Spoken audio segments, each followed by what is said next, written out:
And the Mind Reels Guerrilla writing tip for you today. And I say guerrilla because I'm not in a studio with a green screen behind me, superimposed a bunch of books or typewriters or fancy things with a big old honking microphone. I'm here in the wild, hence guerrilla.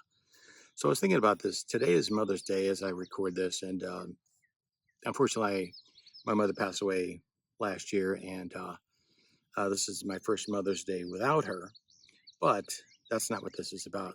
What this is about is thinking about Mother's Day. I could hear her in my head if I would say, close my eyes and say Happy Mother's Day. I could hear her response. I knew what she would say, you know, growing up with her for my whole life up to this point. I knew her voice. I knew her diction. I knew her vocabulary. I knew how she sounded, exactly what she would say. And the point is that I can do that with pretty much anybody, friends that I've had for a long time. I know what they sound like, what they would say. Not so much replaying things that they said, but I could, like an AI, I could input that data and kick back a sentence that I could hear them say. So, having said that, when I had people ask me, "How do you write dialogue? Isn't dialogue hard to come up with when you're writing?" Well, no, not really, because I use that. If I know the character and what the character is like, I can hear it in my head in the same way that I can recall any sort of conversation or anything a friend would say or someone would say.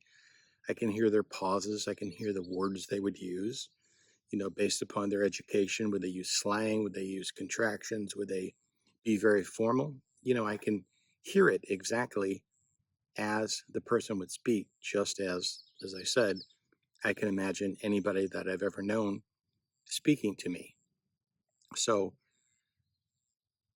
that's my formula. That's my secret. It's not so much a secret. I mean, if you think about it, right now you could close your eyes and think of a friend, a loved one, a parent, and hear them speaking to you. Hopefully not, out loud. That would be kind of paranormal. But I mean, in your mind, in your imagination. That's why I stress so much using your imagination, because that's where a lot of these things come from. Story ideas, plot ideas, settings, characters, dialogue. Dialogue, there's a wealth of dialogue in your head because we hear people talking all the time.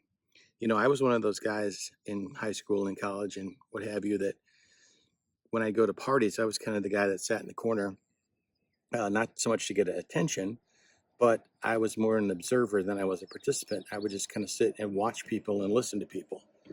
And that all got cataloged away in my head. And at any moment, I can pull out a character type and what they look like, how they spoke, and just, forgive me, but regurgitate it on paper as a character.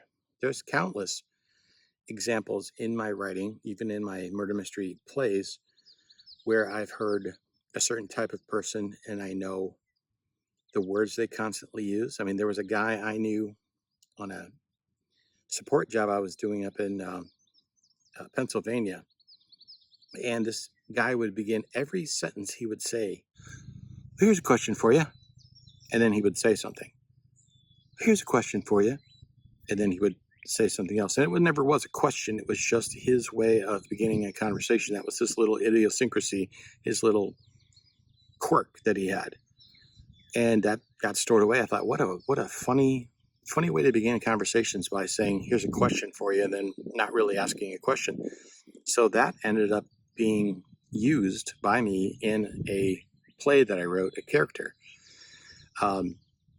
Little things like that I can pull from people that I've known, things that they say or ways they spoke or their cadence, their diction. All of those little things are all stored away. I mean, we have them. We're walking recorders, basically. You can go to the grocery store and walk around and hear people in the aisle next to you, think, wow, listen to that guy or listen to that girl, listen, and it gets stored away and go home and write down that conversation. How did that person sound? What did they say? There's your dialogue. Your dialogue is there for you at any time to reach up into your imagination and your memories, and just hit the play button and just start writing it down. It's dialogue is very easy for me and can be very easy for you if you're a writer.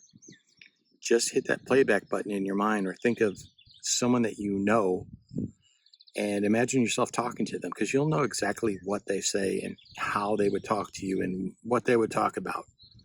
Just use that tool that you already have and write dialogue. No, really, it is pretty easy. Once you just try it. Trust me, try it. Okay.